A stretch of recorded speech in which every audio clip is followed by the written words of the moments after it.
Good morning. We're presenting a case study on how Uber navigated India's regulatory environment from 2019 to 2026 and what that reveals about strategic choice under institutional constraints.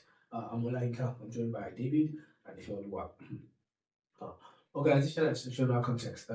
Uber entered India as one of its largest markets globally, 100 cities, 600,000 drivers. The formal rules existed. The 2020 Motor Vehicle Regulator guidelines set licenses requirements and rate caps, but enforcement was often absent until courts intervened. The bottom line of this slide is the key framing. Uber's global tax forgiveness bill collided with an extensive Indian judiciary, powerful tax union, and a government asserting digital sovereignty. The collision is what this case is about. Uh, Strategic decision. What green left to right? 2020, India published license rules. Uber notes them and continues operating outside them. 2020, the Bombay High Court declared Uber's Maharashtra operating illegal. With petition 14149 of 2022, February 22, 2022, February 2023, the Supreme Court upholds that ruling, SLP 3932 of 2023 to 2025. Rapido overtakes Uber in total rights for the first time. 2025-2026, rather than exit, Uber inject 221 crore, that's 330 million, to defend its position. This is the focal decision. Uh, the strategic choice. The panel can read both options. The key points: Uber choose confrontation, build the system, lobby regulatory, stay operational through the crisis, then double down with 330 million dollars when Rapido overtook it. Market's 2020 HBS case documents this as Uber's deliberate doctrine. The focal decision is continue confrontation through the licensing crisis, followed by a defensive investment. In 2025-2026, rather than exit. The strategic tension and trade-offs. The seesaw captures the train of Uber could have resolved simultaneously. Growth slide, storage prices, asset light contractor models, speed up, market 2020 to 2022. Legitimacy side, regulatory goodwill, driver protection, local compliances. What Uber give up? Regulatory goodwill, driver trust, legal certainty in exchange for short-term market dominance. That exchange, Baron 935 and market 2020 is the strategic call. I'll hand over to David to show us where those choices. Thank you, Olayinka. Olayinka showed the trade-off principle. This slide shows who bore the consequences. Using Barron's integrated strategy framework, the Supreme Court, very high and powerful, shifted Uber from resistance to concession only after 2023. State government negotiated, taxi union resisted, drivers were manipulated through incentive structures. Riders were courted. In 2022, Uber files exposes is critical. It reveals past 7 cut-off tactics, having judicial attitudes during 2019 and 2026, and confirmed Sussman 1995 warning. Past non-market resistance creates legitimacy debt that regulators eventually collect. India collected in 2022 and 2023. Next slide. Barron's integrated strategy applied to Uber India. The table makes Barron framework concrete rather than theoretical.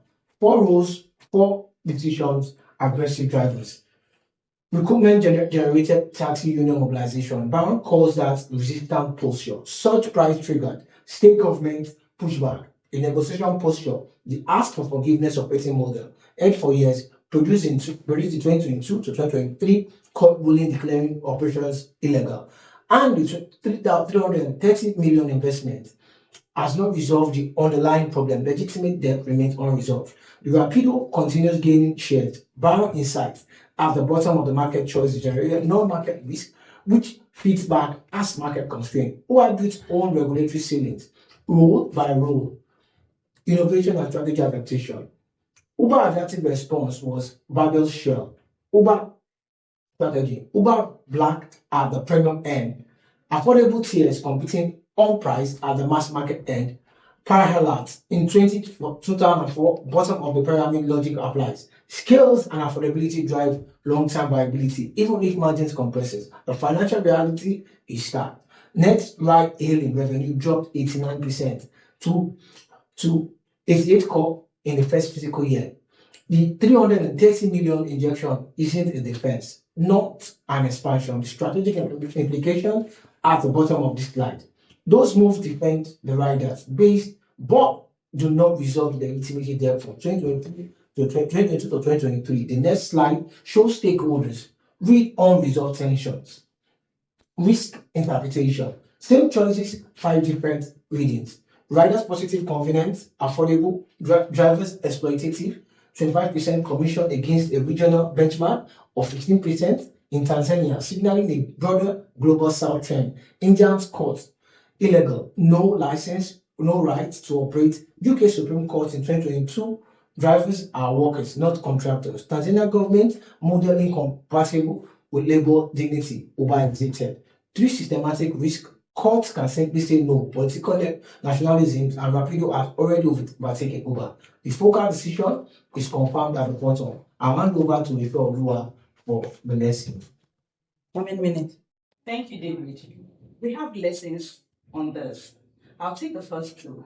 The lesson 1, the hacks of forgiveness playbook has an expiry date. Competition works with what institutions are weak. Indian Supreme Court in 2020 proved that emerging market judiciaries eventually close loopholes. McKay 2020 and Kennan and Palibu 2010 both speak now of this. Institutional voice fuels over time. Lesson 2, non-market risk, not external. It is created by your market choices. Barron table, which David just walked us through. This is the proof. Uber's pricing and recruitment decision directly triggers the regulation backlash and constrains everything that followed.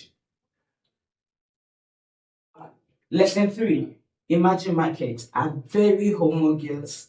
Kennan and Palibu warning his exact. Institutional content very fundamental.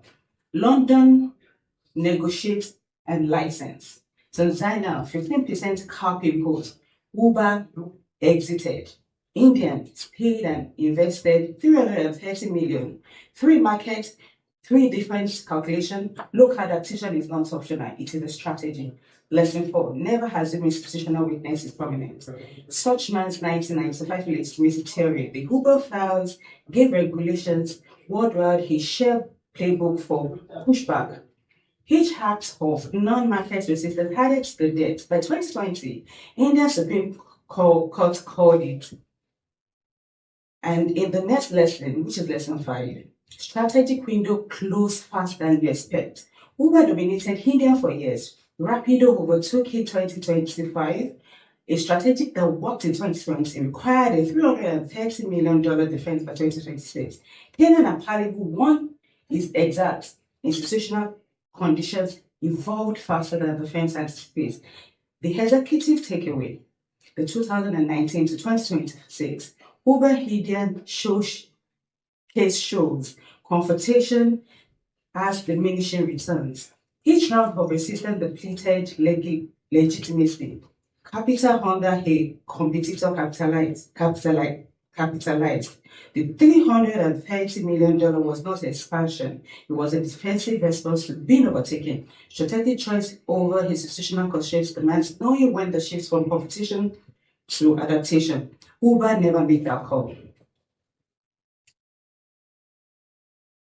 The question is not whether to comply. It's when confrontation stops by strategy and starts being a liability.